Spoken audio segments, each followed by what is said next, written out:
Guys, so basically in today's video I'm going to be talking about my World War I German trench raider impression.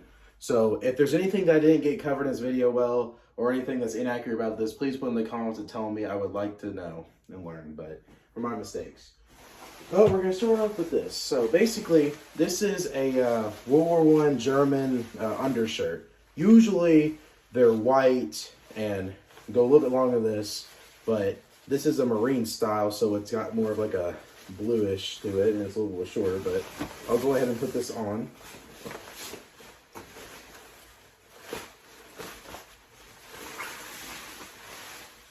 Put that on. This one's a little bit small on me, but that's alright, because it's the undershirt. And I'm not going to button it up all the way for reasons, but to take it off later, but that's what it looked like if it had button up all the way. Now, second thing is the trousers. Now, the older style uniforms, as you notice, until they started coming out with newer ones at the end of the war, like 1918, 1917, they were these red piping ones with the gray wool. I'll go ahead and put these on. Usually, you don't want to be wearing any Adidas shorts or any sort of like thing like that. You want to be wearing like basically like a very thin pair of shorts or underwear under it, because it gets really tight if you don't, unless you buy like a really big size. But if you buy a normal size, don't wear any thick. If you're gonna wear shorts, don't wear any thick ones, at least like these cloth ones. Wear like something very thin underwear, or underwear like in short category, or underwear actually. But we're not gonna go into that anymore. But you guys, that's basically the gist of that. But here, this is where the pants going on is. I have to kind of tuck in these shorts because they're like pretty thick. To tuck in these shorts a little bit.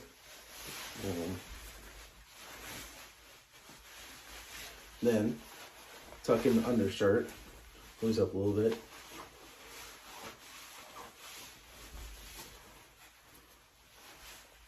And button this up. And then put the suspenders on. Now, I won't button up the fly because I have shorts on, of course. Now, if you didn't, you would definitely want to do that. That's how I did it back then. They button this up. That's how you use the bathroom, pee or whatever. No, that's just normal. But that's that part. Now, we're going to go ahead and jump into the jack boots. Personally, I bought these off as an antique. They're pretty decent. I've used them a little bit. That's why they're a little bit dirty. Usually, they were darker than this. Later on, they became more black leather, like more black colored. In the beginning, more so. When they were first issued, they looked like this, but they got a little more brown during the war and other things you did to it. If you want to get that look, you can do like shoe polish or other things to do that. I don't know exactly, but that's how you do that. And then, of course, for these boots, there's not a lot to really say. You literally just take your foot, put it in there, and then tuck in the pants with it decently. Pull it over. These are really wide on the top, so, not that hard to put on. So again, let's put your, put your foot in, tuck in the pants, and then, boom, that's pretty much how I got them. They look about like this on you, and that's pretty much it to that part, And here's the next thing. So, we got the tunic. Personally, this is a little bit small in some areas on me, so, because I'm a bigger dude, as you can tell, but basically, if you buy these, the person's going to probably ask you a size and stuff. Make sure to get a bigger arm size, because they didn't really give me that big of an arm size. So it kind of likes to roll up to like here when I'm like even moving a little bit, but that's why it's going to look a little bit weird. Readjust your suspenders in your arm. I like to hold on to this end so my sleeve will stay and not get tucked, or like roll up, as you'd say. And boom, it's over you. Now, usually you're going to have a decent amount of buttons. Compared to the World War II style, there wasn't nearly as many buttons you had to button compared to the World War I, but all you got to do is just button it up. It takes a minute. Now, of course, sometimes their buttons would come off or fall off, or they decided not to button it up all the way and just leave some like unbuttoned. Of course, that's like literally most wars. Now, the reason why it is a little bit easier to do it with this one and not like the World War II styles is because, well, gotta redo this, because that's another thing. You gotta also make sure your checking out like the last one so you don't mess it up like that, because I will admit it's not that bad, but after a while doing it, it kind of does get annoying.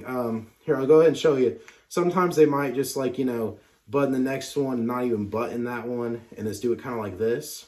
But for the sake of this video, I'm personally gonna button them all just because I just feel like that's something you probably do. I think there's one right here.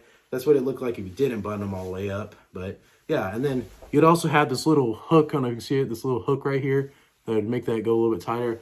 That's usually if you want to look better and for marches, but I'm not gonna do that because, well, I'm more of like actually supposed to be in combat and not like really for marches. Or I would have like a really big backpack and it's like a wool and it goes around you. I think you know about that and all that stuff. And that's pretty much it on the uniform part for this. Now, usually they would either have a field cap. This is a little more greener wool than my tunic, but we can't always be perfect. They go on you about like that. Looks something about like that on you. And then if you want to see a close-up of it, looks about like that. It's just around or all around. It has these two little things and it's got the red piping, you know, basic stuff.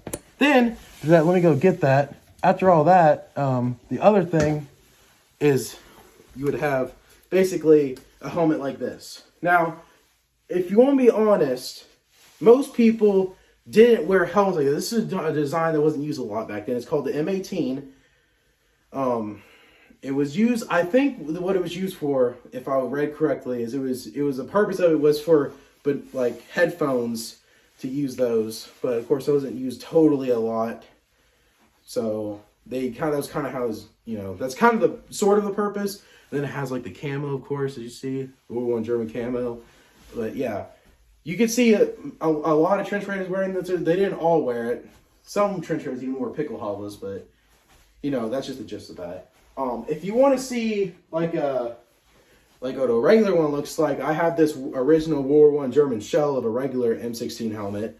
If you want to see that, I'll go ahead and put this over here. If you want to see that, it doesn't have liner, so it won't be perfect, but it looks about like that. It'd be a little more up, of course, because you'd actually have liner, but it look about like that. This was also, these were kind of air holes, but what they actually were for originally is for there's a sheet of armor you could put on it, a clip right here, and it could go over the front of your helmet and make it a little bit more protective. But of course, they didn't always work because, well, I mean, at the end of the day, if you get shot in the head, you get shot in the head. Unless if it's like some really small or ricochet, you get lucky, you just die. That's just how war goes. But basically, yeah. So I'm just gonna wear this helmet, but yeah. And then the chin strap, I have it up here. They have a special chin strap on these that look like that. I'm not gonna take it down, but that's pretty much that. Now, that's pretty much it. And then, you know, of course, you had all the gear. I'll go into that. But since I already have it here, usually if it was really cold, you know, on the battlefield or in the trenches, what they'd also have is a trench coat. I have one here. Now, like I said, this isn't the perfect one. This isn't like totally perfect of what they would have, but it's basically just let me find the top of it. All right. Now, I put in arms. Looks something like this. You know, they'd just be extra thing. Sometimes they'd have the gear under and they just put it over for warmth, or sometimes they'd have when it's really cold, they have the whole thing over and then put the gear on. But that's what I'm going to show today. Of course, you know, you got the buttons, of course, with the crown on them.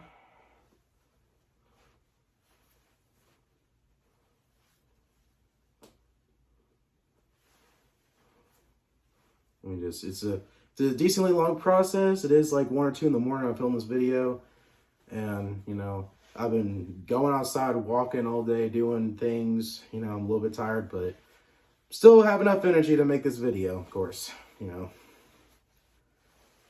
and then we button it down here, and that's it. So, and then you can tuck this in to make it a little better. But basically, that's just this. Has these pretty big pockets right here, of course. Put your hands in, keep stuff in. And what's what they have is this. I think that was to adjust on the back to make it tighter, smaller, whatever your size is.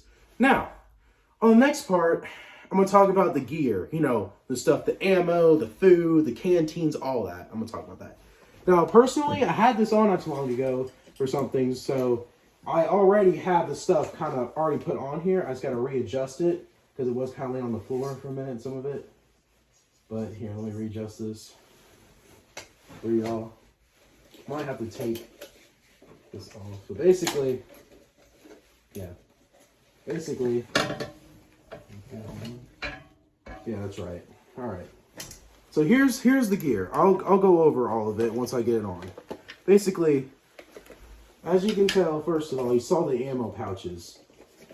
Yeah, that was used for the rifle, of course, at the standard time, and it was almost like the World War II Kar 98, but there were some differences on it that made it not the World War II Kar 98. So if you're going to use a rifle, I'd suggest actually buying like the World War I German rifle. But, you know, I think there was some called the Gruer and other ones that looked basically just like this one, but it wasn't.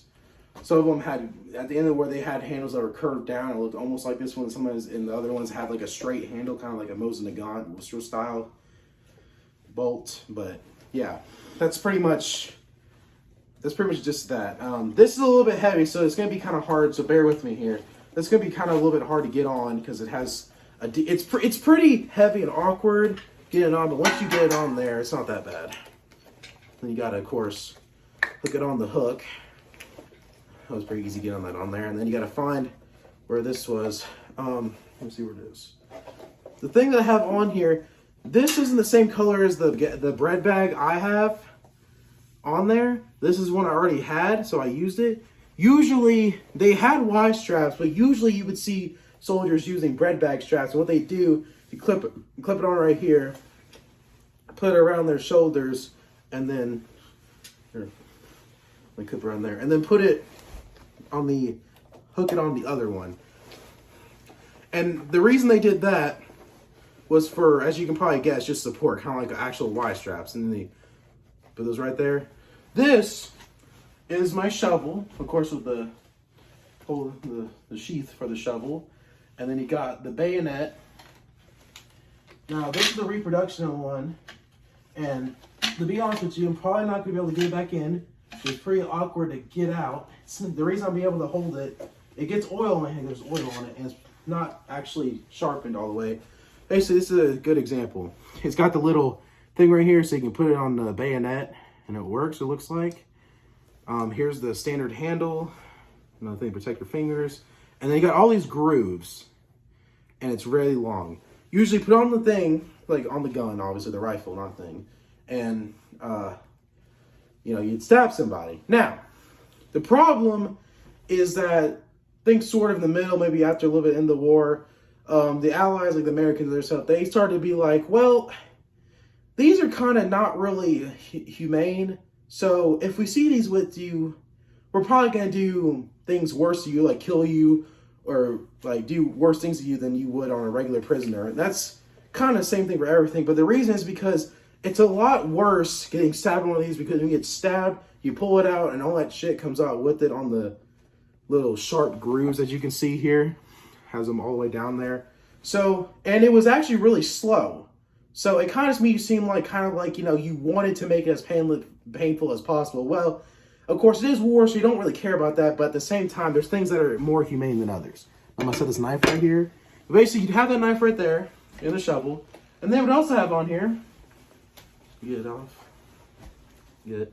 Ready? You probably can't see on there, but there's the bread bag. Of course, put rations, put whatever you want in the bread bag, like bread, obviously, food, whatever. And then you got the canteen. Now, this actually is an original World War I German canteen. If you want to review it later, I will. But basically, that's one of the original things I have on my impression here. But yeah, basically, that one has a corkscrew, kind of like a wine bottle or something, and basically, you know, put water in and drink it, you know, basic stuff. And then, of course, you got the bread bag. We just talked about that. This kind of gets pushed up because of the belt weight, but whatever. And then that's pretty much most of it. Now, the other part of it is, of course, the World War I German gas mask. Now, these straps are not real, but this whole thing right here was $500 and actually is a real World War I German gas mask. Open it. You should have this. Should have this with that. Extra lenses, of course. And then on top of that, you should have your gas mask. Now, gas masks in the beginning, like not be towards the end, were usually made out of cloth. It was a different model, and there was a cloth bag that you'd set right here and you'd get it out of where you put it behind you. This one is more one made in like 1916 when they were starting to make cooler things, let's put it that way. And this was made out of leather and tar around the edges, you know. And then this screws off. I'm not going to. It has a lot of rust on the bottom, but you'd screw that off. You know, technically they're safe to use because they're charcoal, but a lot of these either have a bunch of rust you would breathe in, or they might even have poisonous mustard gas. And we all know what mustard gas does to you. Probably could cause blindness. You could die from it. So personally, I tell you not to wear it. And plus, you might even break the straps on depending on how big your head size. I personally have a decently sized head, so I'd break it anyway. So long story short, just don't wear it. I mean, that's just my advice to you. It's just not safe either way. You might break it, or you might even injure yourself and have to go to the hospital. You might die. Who knows? But yeah, it's pretty much the gist of it. It usually has a neck strap. This one, for some reason, the neck strap wasn't there. I think it may have fallen off or was taken off later on. But they usually have a neck strap, and then here's the straps for it. You can see the strap, the string that holds the front up goes across that. And it looks something like that. And you just put it on, and that'd be your protection for mustard gas and stuff. Of course, here's that, and then here's the inside of it. Let's see if we can get a close-up of that. But yeah, that's pretty much the gist of the World War I German gas mask. And if you might ask me how you would really wear it, instead of, because it's not like the cloth bag, it's like a metal can now with a strap. Well, there's actually a few ways you can do it. You probably clip one of your belt more cooler looking ways, but this is how I do it personally. Usually, I just take the whole thing, I loosen it up to the max, I take a strap off, and I keep it here. Because if I was in the war, and they do it this way too, but if I was in World War I, and I was a German soldier, especially trench raider, I would want my form of protection from the poisonous gas that was being used constantly. Well, it was more, the Germans more used it because the Americans didn't really have it very much, but it was kind of both either way. But basically, I would be the one probably want to use this because who knows what could happen, what they could use. So yeah, I'd want it here, or I'd want it here, or if you have like a march or you don't need it for a while, you can even put it like on your back, like put it across, put your thing, just keep it like somewhere back there. It doesn't really matter totally how you do it. I mean, it's just to protect you from gas, of course. I'm gonna put this back over here. All right. But yeah, that's pretty much it for this video. I've went over the gear, the uniform, the boots, the undershirt. Of course, I talked about the suspenders. I don't really talk about that much. That's just, the average suspenders. Talked about the belt. Oh yeah, there's one more thing. The belt and the belt buckle. Now, let me see if I can get close in here. The belt buckle, if I'm not mistaken, this version has a crown, and it says Gott mit uns, which means God is with us, or God is with you. That's what that means. Translated from German to English. So, most of them have this. Some of them were different. Older models and newer models, of course, are different. But some of them varied, but that's usually the general one they would use. They had the crown. They were using the buttons. The crown was on there, on the belt buckles. Most of that was used. It's on here's the shoulder guards. But yeah, that's pretty much the gist of this video. I went over all that. So yeah, see you in the next video, and peace out.